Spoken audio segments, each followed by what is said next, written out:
What if ang baryo nyo ay puno ng mga aswang? Anong gagawin mo? Bago pa nangyari ito, maganda ang pamumuhay namin dito sa baryo ng Anislagan sa Maco, Davao de Oro. Malamang hindi nyo pa naririnig ang lugar na ito. Liblib kasi ang lugar namin at mahirap puntahan. Napapaligiran kami ng bundok. Pero pag nakarating ka na dito sa amin, masasabi mo rin talaga na maganda ang aming lugar. Mataba ang lupa para sa pagsasaka at madami ring mahuhuling isda. Dahil may ilog din sa amin. Kahit baryo siya, itinuturing ko siyang isang paraiso. Ako nga pala si Corlinita Wenyo, palayaw ko ay Lineth, taga Davao de Oro at nakatira sa baryo ng Anislagan sa Maco. Tama ang narinig nyo nung umpisa, ang baryo namin ay pinamumugaran ng madaming aswang. At kung iniisip nyo na ang mga aswang na ito ay nagtatago sa dilim, nagkakamali kayo. Dahil ang mga aswang sa amin ay nakatira dito mismo sa baryo namin. Mga dayo silang lahat. Halos di rin ako makapaniwala sa nangyaring ito. Sa isang kisap mata, nandito na silang lahat at naghahari-harian sa baryo namin.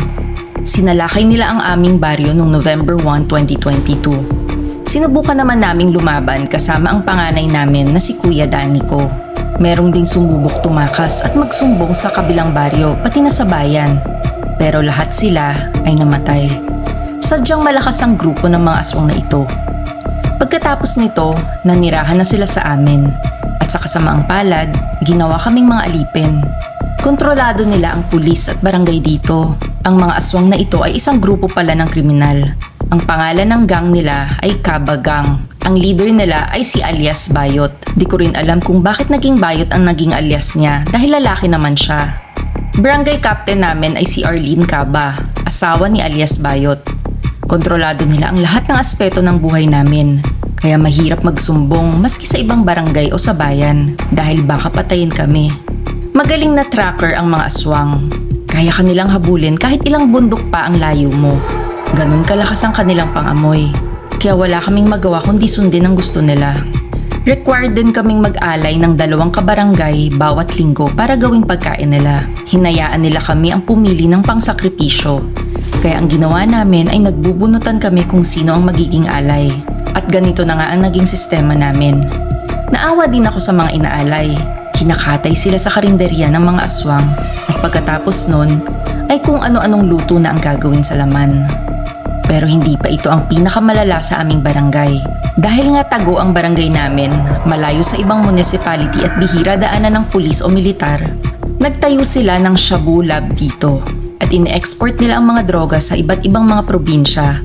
Kaya siguro nila napili ang lugar namin. Bukod sa Taguna, maganda din ang lugar. Parang paraiso ito ng mga drug lord, hindi lang ng mga aswang. Kaya nilang gawin ang lahat ng gusto nila. At walang nakakaalam ng mga krimen dito kundi kami lang. Nababahala na rin kasi kami dahil malaki na ang nabawa sa population namin dahil sa pag-aalay sa kanila.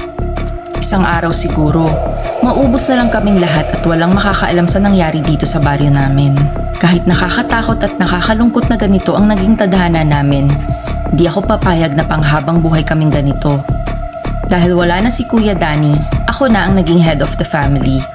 Maagang namatay ang mga magulang namin at si Kuya Danny ang nagsilbing parang tatay namin. Kailangan ko maging matatag para sa mga nakababata kong kapatid na si Jean, Baby at Elma. 8, 12 at 16 years old pa lang sila. Hindi ako papayag na ang future nila ay kakainin lang ng mga hayop na aswang na ito. Kaya bawat bunutan, takot na takot ako. Naiisip ko kasi na baka isa sa kanila ang mabunot. Pero sa awa ng Diyos, hindi pa naman. Pero paano nga ba ang gagawin ko? Paano ko ba matatalo ang isang baryo ng mga aswang? Gagawa ba ako ng isang rebelyon? Pero nagawa na yun dati at hindi talaga kinaya ang lakas ng mga aswang. Kailangan namin ng tulong. Tulong mula sa puwersang mas malakas pa kaysa sa kanila.